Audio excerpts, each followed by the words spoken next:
Okay, this is Friday, July the 18th, and we're in our yard here. This is a container garden, and we are growing some vegetables in containers and also some flowers so that we can attract the pollinators. And in the back you will probably hear the traffic.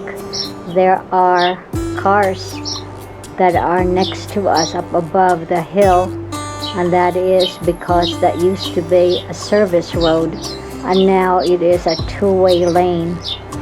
We used to live in the countryside. This was considered a countryside location, but now the city has doubled in size and it's crept through the subdivisions that were outskirts of the city limits. The black-eyed Susans that we planted this year, this is actually the first year that we planted the black-eyed Susans. They're doing really well, but they do need to be watered because it is container gardening. They dry up so quickly, and even with mulch in them, so you need to water them if they look like they're somewhat wilted.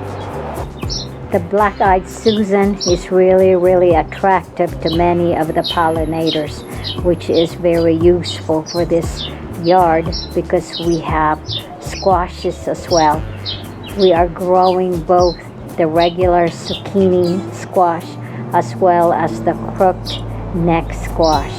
So that's really good for them, and we also have beans in here. At the far end of this yard, you also can see zinnias, and they are planted into container pots. They do attract pollinators as well, like bees and also hummingbirds. So it's very good to have them here. Draping in the arbor, you can still see the trumpet vine, although they suffered a bit this season because our sprinkler system failed and we didn't notice it right away. So that's the part where they draw the water from, but I think it's coming back and it is blooming. And here's a close-up of the flowers of the trumpet vine, and it's still blooming, and this is very desirable for hummingbirds. They really like the trumpet vine. At the far end of this yard and the other side, we also have a row of oleanders that serve as fences, and this one was late in the blooming.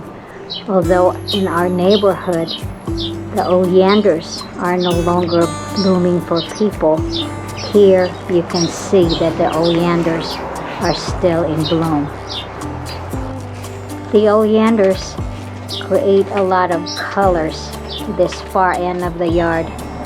It's still hot here in this neck of our desert here in New Mexico, but here you can see some cloud cover. And here is the Afghan tree that we have planted years ago. I believe this was planted about 40 years ago, or over 40 years. And Chip had put in both the bird feeder here as well as the hummingbird feeder, and this does attract all kinds of birds in the area. And although we have feral cats visiting, they're not that skilled to catch them.